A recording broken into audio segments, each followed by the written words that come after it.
Em nome de nosso Senhor Jesus Cristo, damos início a este estudo da Palavra de Deus. O título é Espetáculo ao Universo. E antes de entrarmos diretamente no título do tema de hoje aí, que faz menção a 1 Coríntios 4:9, que nos fala sobre isso, eu gostaria de trazer aos irmãos, de certo modo, uma parábola contemporânea. Gostaria de trabalhar com uma comparação com os irmãos. E eu lembro que há muitos anos atrás eu já apresentei esse assunto, que foi baseado num artigo do Michelson Borges, que ele publicou em 2018, então 4 anos atrás, falando o que Meghan teve que deixar para trás ao se casar com um príncipe. Então vinha sendo analisado vários requisitos, várias normas que teriam que ser seguidas. Alguns comentários que vão ser vistos aqui ao decorrer do artigo, que é de 4 anos atrás, são interessantes porque, tendo em vista o desenrolar dos acontecimentos, se for ver, foi em pouco tempo se deram, né? De fato, nós vamos enxergar algumas coisas um pouco diferentes. Justamente eu queria trabalhar com as conclusões que podemos tirar a essa altura. Aqui diz o seguinte: ao se casar com Henry Charles Albert David, mais conhecido como Harry, a atriz norte-americana Meghan Markle recebeu o título de Duquesa de Sussex e, de certa forma, passou a viver um conto de fadas, desejado por muitas mulheres em todo o planeta. O que talvez muitas não saibam é que, pelo fato de agora fazer parte da realeza britânica, Meghan terá que abrir mão de muitas coisas, o que, ao que tudo indica, ela fez com muita satisfação. Veja algumas dessas coisas que a moça terá que deixar para trás e como essa escolha dela nos faz pensar em nossa cidadania celestial. E agora vamos ver alguns tópicos que são trazidos aqui por este artigo. Casada com o príncipe Harry, Meghan terá os holofotes sempre voltados para sua família. Ela estará constantemente sujeita a críticas ou elogios, dependendo de suas atitudes. Assim também é a vida de quem decide servir ao Rei Jesus e fazer parte de seu reino. Torna-se vitrine tanto real quanto virtual, espetáculo ao mundo tanto a anjos quanto a homens. Não vive mais para si mesmo, mas torna-se representante do reino que abraçou, mais ou menos como Meghan, que agora também representa a realeza britânica. E pelo que se pode perceber, então, ela está considerando tudo isso como um privilégio. Então aqui vem continuando comentando sobre esse fato e devemos então considerar um privilégio pertencer ao reino de Deus e aceitar as responsabilidades naturais disso e não encarar isso como um fardo. Então aqui diz que logo após anunciar seu noivado com o príncipe, Meghan também confirmou sua saída da série Suits. A duquesa de Sussex parece ter encarado sua aposentadoria precoce bem. Em entrevista ao Hello Magazine, ela comentou essa nova fase. Vejo isso como uma mudança, um novo capítulo, entende? Vale lembrar que ninguém da família real tem um emprego remunerado, que tornaria impossível sua carreira de atriz. A partir de agora, Meghan vai se dedicar às causas humanitárias. Assim, quando alguém aceita Jesus como Salvador e Senhor, inevitavelmente acaba tendo que deixar muitas coisas para trás, às vezes até uma carreira, um emprego, e faz isso por amor a Deus e para se dedicar a tarefas que não contrariem a vontade dele. Os membros da família real são representados nas redes sociais através do perfil oficial do Palácio de Kensington. Por conta disso, Meghan excluiu sua conta no Instagram e seu blog The Tig. Além disso, a duquesa de Sussex deve evitar selfies, um estilo de fotografia não aprovado pela rainha Elizabeth II. De maneira semelhante, os filhos de Deus somente postam fotos e conteúdos aprovados o quê? Pelo seu rei. Cristãos devem ser modestos, discretos e focados. evitando divulgar ou curtir, compartilhar qualquer conteúdo que não edifique, que deixe uma impressão ruim a seu respeito e que não contribui em nada para o bem. Como acontece com a família real, cristãos devem se preocupar com o seu bom nome e com o nome de seu rei. Pergunto sempre, será que o meu rei aprovaria esse tipo de conduta? Será que ele aprovaria esse conteúdo que estou consumindo ou desejo partilhar? Diz ainda que há diretrizes rígidas sobre o que é aceitável para alguém da realeza usar e o que não deve vestir. Algumas cores devem ser evitadas e calças estão fora de questão. Apesar de ter uma personalidade forte, Meghan dificilmente terá como fugir das regras mais tradicionais. A duquesa vai precisar adotar roupas mais conservadoras, como saias e vestidos abaixo dos joelhos. Por respeito à sua função e principalmente à realeza, Meghan terá que mudar seu guarda-roupa e adotar roupas decentes e distintas. Então, isso mais uma vez nos traz uma lição também a cada um de nós e pensarmos se honramos o nome de Deus com a nossa roupa, com o que está em nosso guarda-roupa. Será que o que vis faz com que as pessoas tenham bons pensamentos a meu respeito e a respeito daquele a quem afirmo servir? Se Meghan terá que mudar seu guarda-roupa por respeito à sua função, quanto mais deveriam levar a sério esse tipo de coisa que eles consideram embaixadores de Jesus e de seu reino. No passado também, Meghan costumava se posicionar quando o assunto era política. Durante as últimas eleições dos Estados Unidos, ela chegou a postar uma foto de Hillary Clinton no Instagram com a legenda "Eu estou com ela". Ela também se opôs ao Brexit, a saída do Reino Unido da União Europeia. Porém, agora ela terá que ser muito mais discreta e prudente, pois os membros da realeza não têm permissão para expressar opiniões políticas em público. O cristão também procura ser prudente quando o assunto é política e outros temas delicados e polarizantes. Afinal, o maior propósito de um filho de Deus é pregar o evangelho e alcançar todas as pessoas, de todos os credos, de todas as posições políticas. Se for partidarista, o cristão poderá fechar muitas portas. Por isso, ele imita seu rei, que quando esteve aqui não se envolveu em questões políticas, pois seu reino não é deste mundo. Cumpriu suas obrigações de cidadão, mas deixou com César os assuntos que pertenciam a César. Esse é um ponto também interessante que coaduna perfeitamente com o que Ellen White fala sobre este tema, da problemática então de se criar divisões mesmo internas na igreja por questões políticas, ou então que isso venha afugentar alguém ao pregarmos o evangelho. O mais importante de tudo, sabemos que é a salvação das almas. Existe um espaço para questões relacionadas a questões civis, questões de nós como cidadãos deste mundo, tem um espaço, mas esse deve ser trabalhado com bastante cautela, cuidado, como foi visto aqui, de maneira que não venha a haver um isolamento.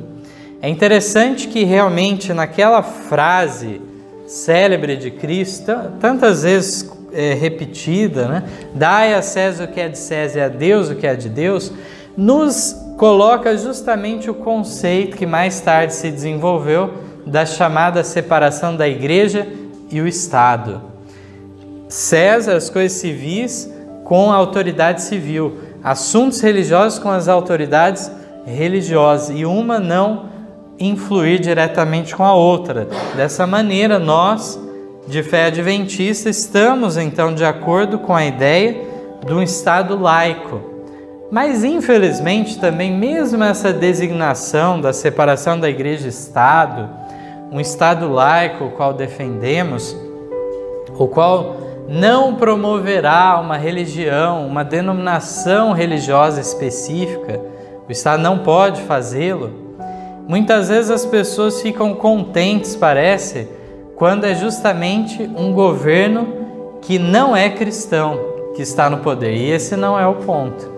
Aí existe uma distinção também que devemos ter em mente entre o que é Estado e o que é governo, que é algo provisório e temporário, e a alternância de poder e assim por diante.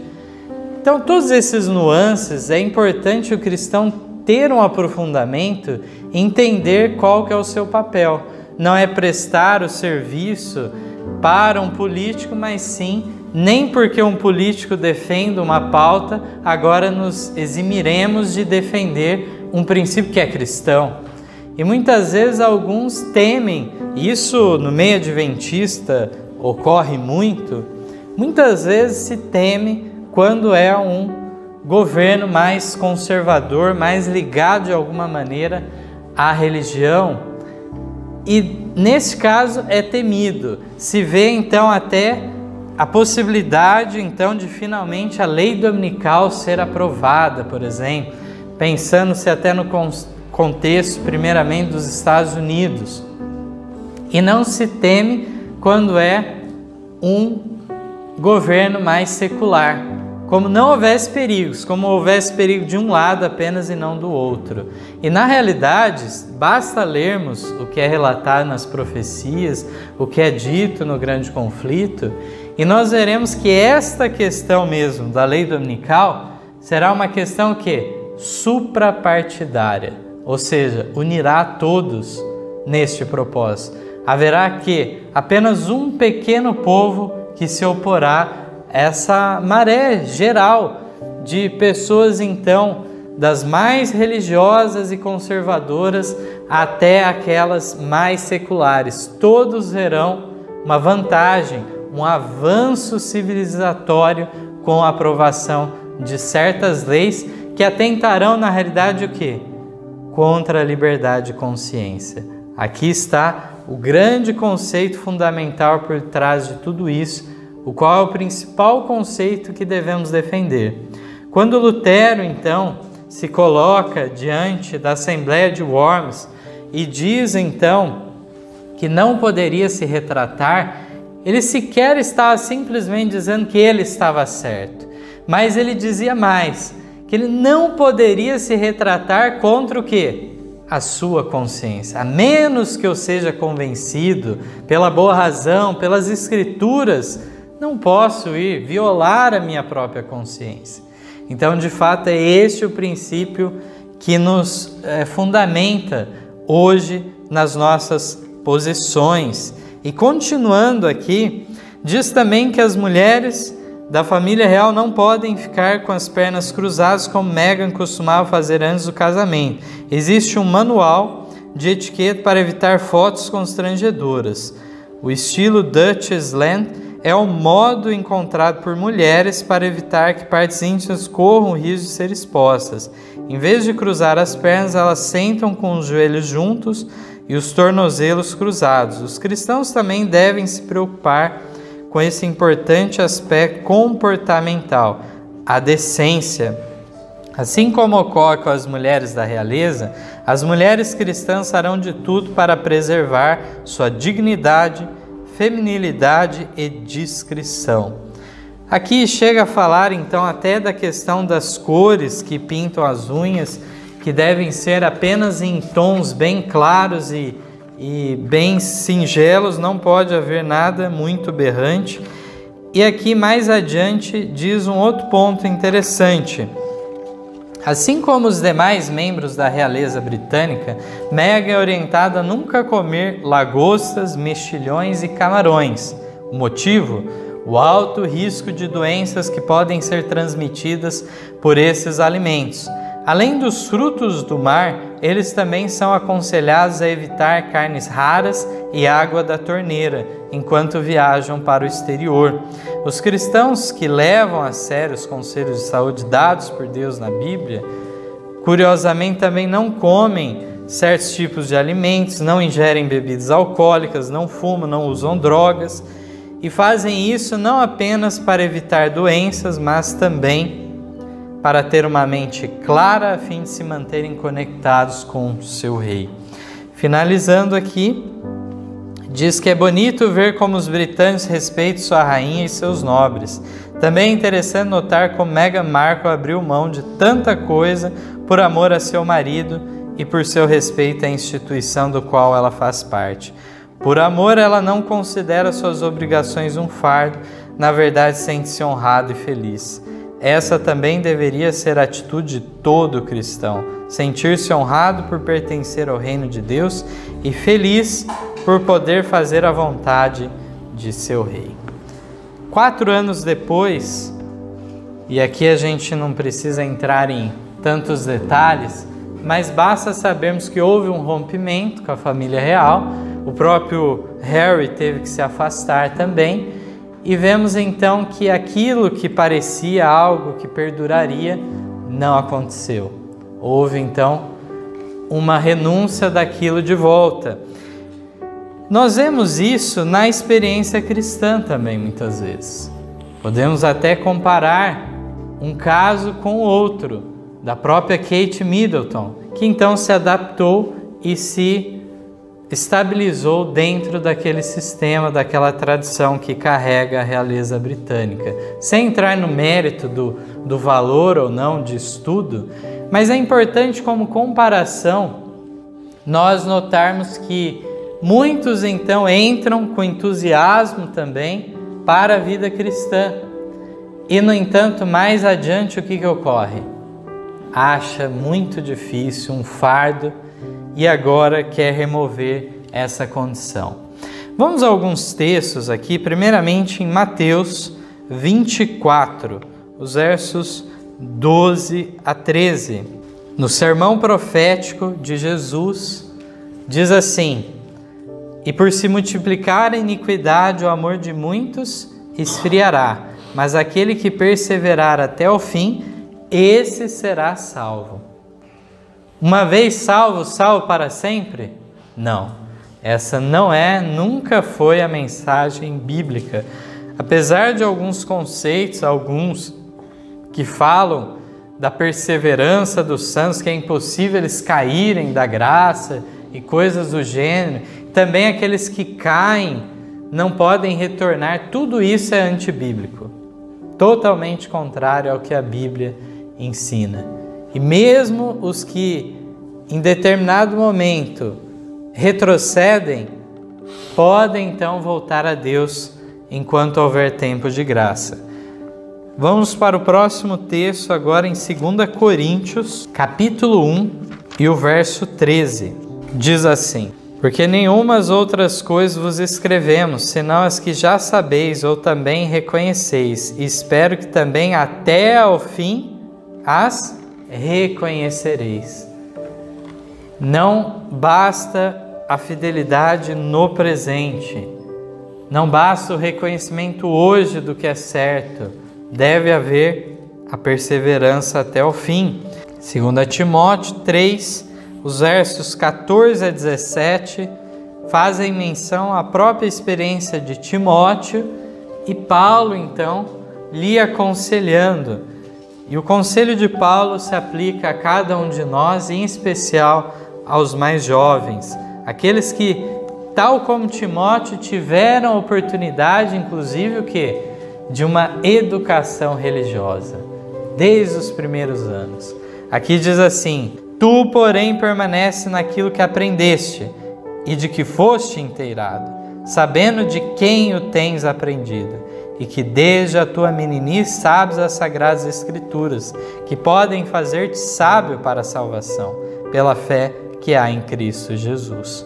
Toda a Escritura é divinamente inspirada e proveitosa para ensinar, para repreender, para corrigir, para instruir em justiça, para que o homem de Deus seja perfeito e perfeitamente instruído para toda boa obra.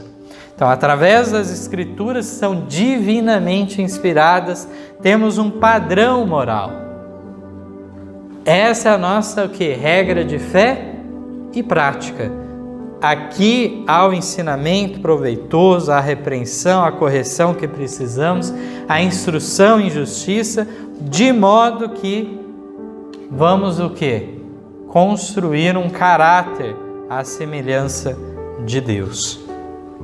Vamos agora para Hebreus, capítulo 3, verso 14. porque nos tornamos participantes de Cristo se retivermos firmemente o princípio da nossa confiança até ao fim. No verso agora, no capítulo 6, os versos 11 e 12. Olha que texto maravilhoso, diz assim: mas desejamos que cada um de vós mostre o mesmo cuidado para a completa certeza da esperança até o fim, para que vos não façais negligentes, mas sejais imitadores dos que pela fé e paciência herdam as promessas. Cuidemos para que, ao decorrer da nossa carreira cristã, se perda essa perca do vigor inicial, o primeiro amor, e assim começa-se a não valorizar mais aqueles princípios, tudo que foi aprendido, ensinado, começa a se questionar tudo. Cuidemos então para não dar ocasião a Satanás tomar parte em nossos pensamentos e dessa maneira nos mover da convicção que encontramos através do estudo aprofundado, individual, pessoal que fazemos das Escrituras inspiradas. Aqui no capítulo 10 de Hebreus agora, os versos 19 a 25, que bela exortação à ousadia e à santidade que encontramos neste texto. Diz assim: tendo, pois, irmãos, ousadia para entrar no santuário pelo sangue de Jesus, pelo novo e vivo caminho que ele nos consagrou pelo véu, isto é, pela sua carne, e tendo um grande sacerdote sobre a casa de Deus, cheguemo-nos com um verdadeiro coração em inteira certeza de fé, tendo os corações purificados da má consciência e o corpo lavado com água limpa, retenhamos firmes a confissão da nossa esperança, porque fiel é o que prometeu, e consideremo-nos uns aos outros para nos estimularmos ao amor e às boas obras, não deixando nossa mútua congregação, como é costume de alguns, antes admoestando-nos uns aos outros, e tanto mais quanto vedes que se vai aproximando aquele dia. Aqui nós vemos a necessidade dessa fé, que faz entrarmos pela fé o quê? Diante do trono de Deus no santuário celestial. Pedirmos então o quê? Por misericórdia diante de Deus. Vemos que essa esperança deve ser abundante em nós. Se nós nos arrependemos e confessamos os nossos pecados, devemos crer o quê? Que Ele já nos perdoou. E indo agora ao tema principal, 1 Coríntios 4:9, que já foi mencionado, a última parte desse verso de 1 Coríntios 4:9 nos traz algo muito significativo, porque diz assim: pois somos feitos espetáculo ao mundo, aos anjos e aos homens. No original, no grego, temos a palavra teatron, aonde está espetáculo. Daí que vem o termo teatro que nós usamos. Então aqui está realmente falando como se estivesse diante de uma cena, de um show, de um espetáculo. E agora fala o mundo. O que é esse mundo? No original é cosmos. Então podemos entender que faz referência ao universo. Diante de todo o universo, diante dos anjos celestiais, diante dos seres humanos aqui na terra, diante dos seres não caídos de outros mundos, nós servimos o quê? De espetáculo. E sobre isso, a mensageira do Senhor fala bastante. No comentário bíblico, volume 6, página 1084, ela escreve: nossa obra para este tempo não deve ser feita por linguagem persuasiva de sabedoria humana, como as que eram usadas pelos oradores pagãos para obter aplauso, falem em demonstração do Espírito e com o poder que só Deus pode comunicar. As verdades probantes para este tempo devem ser proclamadas por homens cujos lábios foram tocados por uma brasa viva do altar de Deus. Tal pregação estará em decidido contraste com a pregação que se ouve normalmente. Os mensageiros fiéis enviados por Deus são um espetáculo ao mundo, tanto a anjos como a homens, não porque se coloquem em posições elevadas, mas porque mostram que são fortalecidos e ajudados pelo Espírito. Então, realmente, há essa obra de anunciar as verdades testes, as verdades probantes para o nosso tempo, as que cada alma vai ter que decidir se ao lado de Deus ou de Satanás. E elas devem ser proclamadas de maneira que diz distinta aos que os grandes oradores pagãos faziam ou que muitos pregadores populares hoje fazem. Não é pela persuasão humana, mas sim pelo poder que vem do alto. No Testemunhos para a Igreja, volume 5, página 520, como um povo somos minoria, não somos populares. Nossos inimigos estão nos espreitando para atraiçoar-nos e arruinar nossa vida.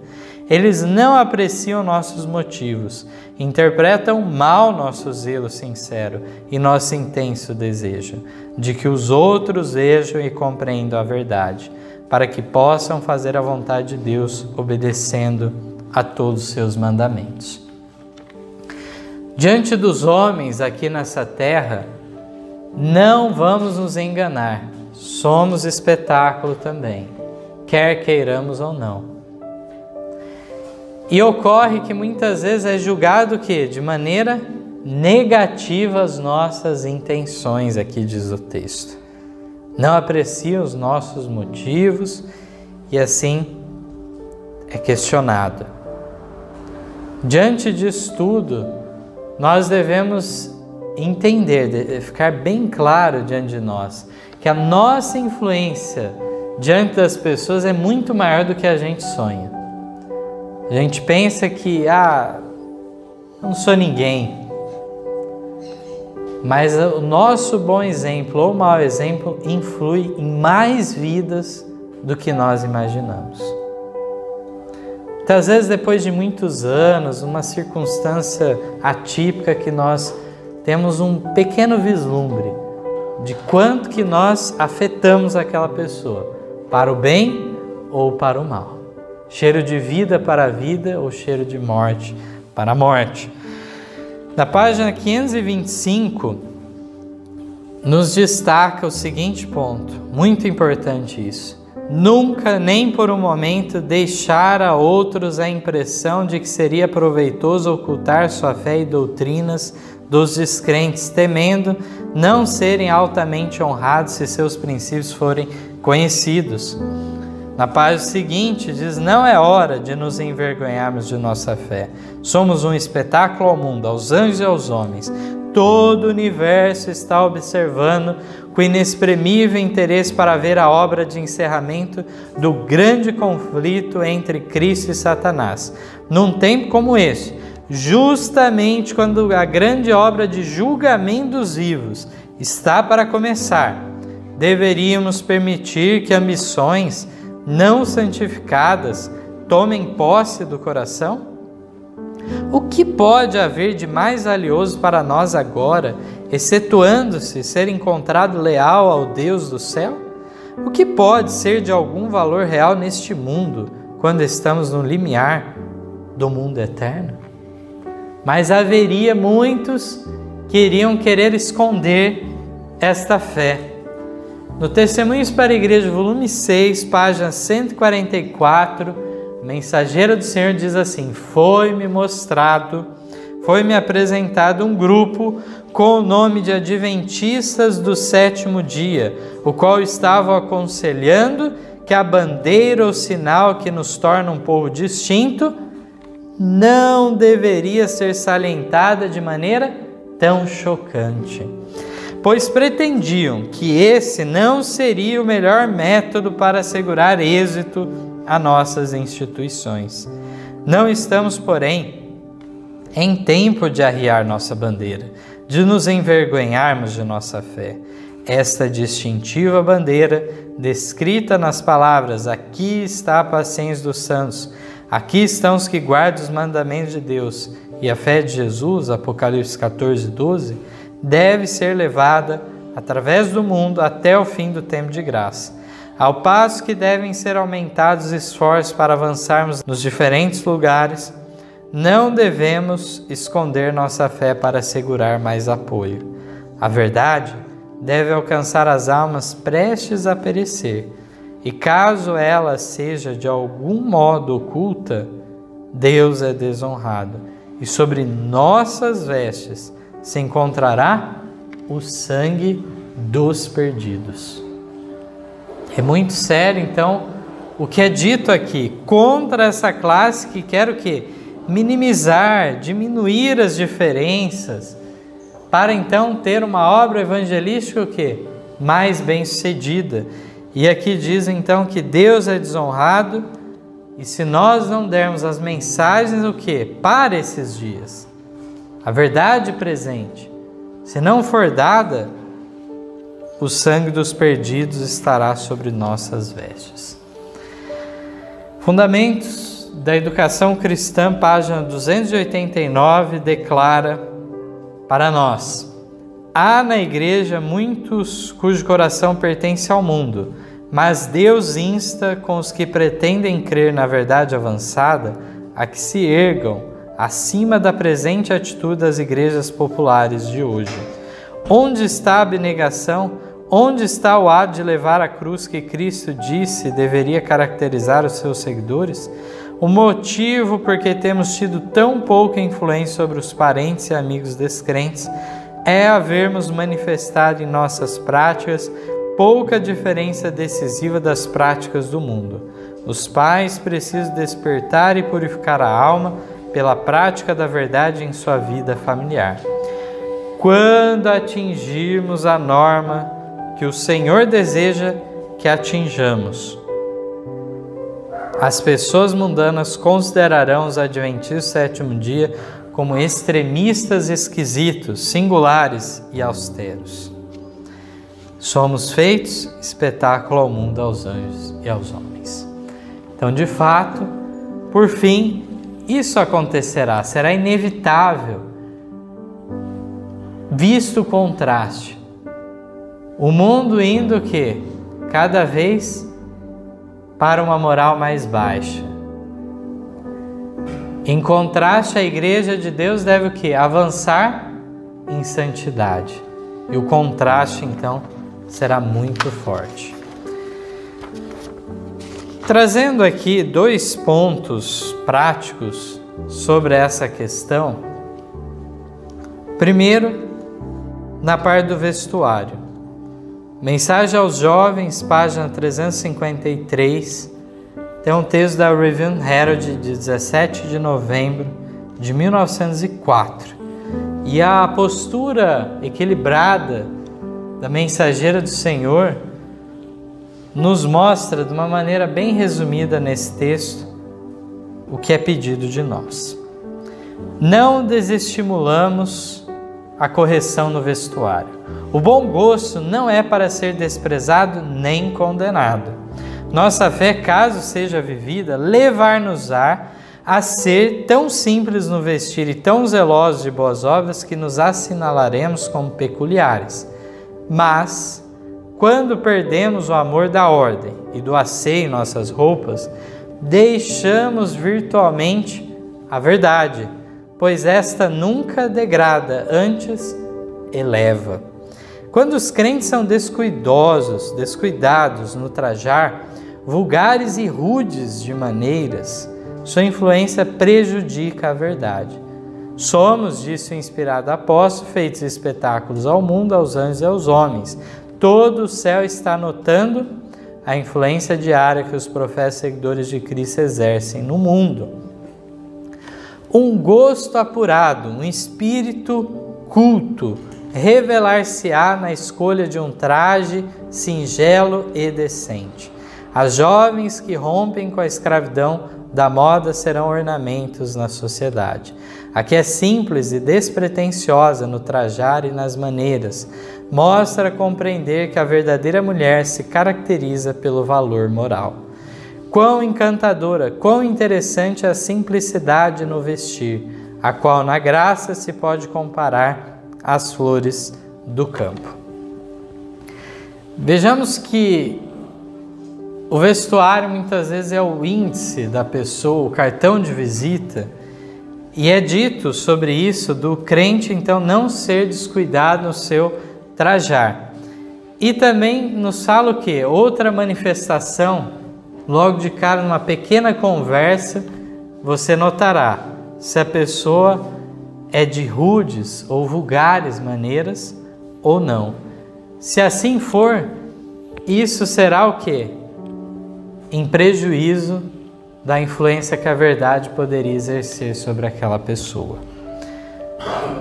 Encontramos aqui a realidade dessas jovens, ainda que elas se preocupem com bom gosto, com a correção no vestuário, tenham um espírito culto, ou seja, cultivaram o conhecimento, elas têm algo a mais a oferecer do que uma mera exposição exterior. Elas então não estarão na escravidão da moda, mas toda essa junção de um traje correto levará elas a serem consideradas o que? Ornamentos na sociedade. De fato, mostrará o verdadeiro valor de uma mulher que não se caracteriza simplesmente numa beleza física, exterior ou mesmo artificial, mas de fato pelo valor moral que deve haver nela e ser julgada dessa maneira, o seu caráter, a sua personalidade. A beleza que ela vai expor então será o quê? Uma beleza natural, semelhante ao que é visto na natureza. E o outro tópico prático para nós analisarmos é esse texto do Conselho sobre Saúde, página 575, também está no Conselho sobre Regime Alimentar, página 382, foi publicado na Review Herald de 27 de maio de 1902 e nos diz assim: se os adventistas do sétimo dia pusessem em prática o que professam crer, se fossem sinceros reformadores da saúde, seriam realmente um espetáculo ao mundo, aos anjos e aos homens, e revelariam um zelo bem maior pela salvação daqueles que ignoram a verdade. Maiores reformas devem se ver entre o povo que professa aguardar o breve aparecimento de Cristo. A reforma de saúde deve efetuar entre nosso povo uma obra que ainda não se fez. Há pessoas que devem ser despertadas para o perigo de comer carne, que ainda comem carne de animais, pondo assim em risco a saúde física, mental e espiritual. Muitos que são agora só meio convertidos quanto à questão de comer carne, sairão do povo de Deus para não mais andar com ele. Texto muito pesado que nos traz diante daquele cenário de muita incredulidade, o Israel moderno repetindo a história do Israel antigo e não querer aceitar o bem que Deus queria oferecer.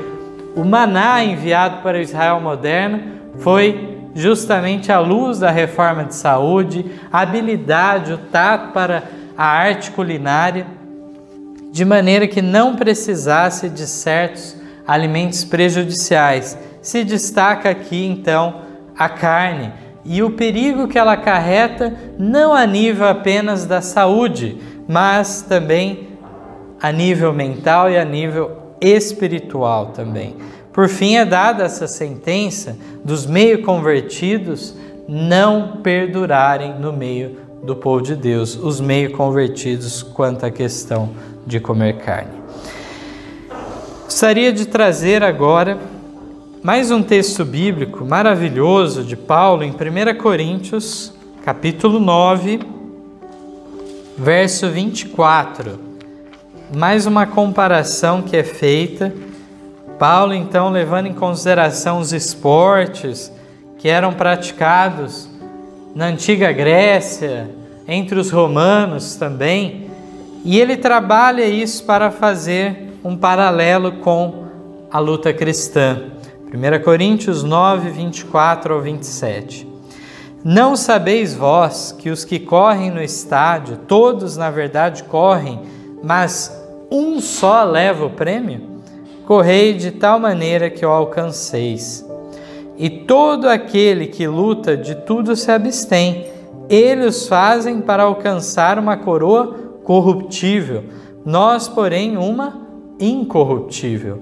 Pois eu assim corro, não como a coisa incerta, assim combato, não como batendo no ar. Antes subjugo meu corpo e o reduzo à servidão, para que pregando aos outros, eu mesmo não venha de alguma maneira a ficar reprovado. Ellen White comenta sobre isso no Testemunhos para a Igreja, volume 4, página 34, também presente no livro Temperança, 144, a sua página. Diz assim: multidões pelo mundo estão testemunhando essa partida da vida, a luta cristã. Isso não é tudo. O Rei do Universo e as miríades de anjos celestiais são espectadores dessa corrida. Estão ansiosamente observando para ver quem serão os vitoriosos a obter a coroa de glória que não murcha. Com intenso interesse, Deus e os anjos celestiais anotam os esforços abnegados, sacrificados e penosos dos que se empenham na corrida cristã.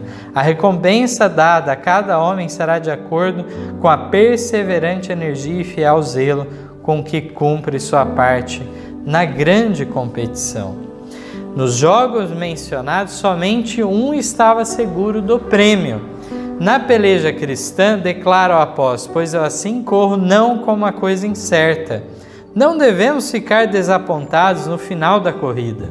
A todos que concordam plenamente com as condições da palavra de Deus e têm a percepção de sua responsabilidade em preservar o vigor físico e as atividades do corpo, de modo que tenham mente bem equilibrada e moral saudável, a corrida não é incerta. Eles podem ganhar o prêmio e conquistar e usar a coroa de glória imortal que não desvanece. Então, é lindo esse texto e vemos que não é uma competição. Nós aqui, irmãos de fé, não estamos competindo uns com os outros para alguns se classificarem e outros não, porque tem vagas limitadas, tem um vitorioso ou poucos vitoriosos. Todos nós, se quisermos, podemos sair vitoriosos dessa competição. Então aqui é maravilhoso vermos que o objetivo é o quê? Concordarmos plenamente com o que a palavra de Deus nos diz. Ter uma percepção o quê? Da nossa responsabilidade em preservar o quê? Vigor físico e atividades do corpo, de modo que tenham mente o quê? Por consequência, equilibrada e moral saudável. Aquilo, então, que o corpo sente, a mente se ressente. Aquilo que a mente sente, o corpo ressente. Tudo está interligado e nós vemos que isso influenciará espiritualmente. A nossa moral será saudável ou não, dependendo de como nós lidamos com a nossa vida de maneira o quê? Integral. O último texto aqui do Comentário Bíblico, volume 6, página 1088, nos dá a seguinte admoestação: o cristão é um espetáculo ao mundo, tanto a anjos como a homens. Singular? Sim, ele tem um caráter singularíssimo, peculiar, porque sua vida é moldada à semelhança divina. Os habitantes dos mundos não caídos e do universo celestial estão observando com intenso interesse o conflito entre o bem e o mal. Eles se regozijam à medida que as sutilezas de Satanás, uma após outra, são discernidas e enfrentadas com o está escrito. Assim como Cristo as enfrentou em seu conflito com o ardiloso inimigo. Toda vitória ganha uma pedra preciosa na coroa da vida. Todo o universo celestial exultará no dia da vitória. As harpas dos anjos produzirão a mais preciosa música, acompanhando a melodia da voz. Irmãos, quando nós lemos esses textos, imaginemos então agora essa figura do teatro, como vimos, uma peça do qual todos nós estamos fazendo parte. E é dito então que ao final da peça o que acontece? A cortina se fecha e agora pode entrar no palco quem? O diretor dessa peça. Não é o fim da história, nós não passamos por ela ainda. Estamos durante o último ato deste espetáculo. E nós notamos bem, quando percebemos isso, que os habitantes dos mundos não caídos, o universo, está observando com interesse, vendo que decisões estão sendo tomadas. Eles também não viram o quê? O final. O universo não viu o final dessa história de pecado que tem se desenrolado e aguarda ansiosamente o quê? Pela resolução. Todos nós devemos sentir esse desejo que a peça acabe logo, a cortina se feche e entre justamente aquele que está no controle de tudo. Vemos que esses habitantes sem pecado, eles se regozijam à medida que são discernidos, enfrentados, desmascarados os enganos de Satanás. Então, diante de toda essa torcida que nós temos, esses espectadores que se preocupam conosco, que querem ver o nosso bem, nós vemos então como que nós muitas vezes por pouca coisa trocamos o céu. Temos um Deus que ele sim, em determinado momento deste espetáculo, ele entrou em cena. Não em sua forma divina, isso não teria como, não suportaríamos sequer a sua glória, seria como um fogo consumidor para nós pecadores, mas veio, encarnou, viveu uma vida de ser humano e se tornou nosso Salvador e modelo. E dessa maneira, nós devemos agora seguir o quê? As suas pegadas. Assim estaremos firmes na trajetória até o céu. Que cada um de nós tenha esse desejo em nosso coração e que até o fim possamos perseverar neste propósito. Amém.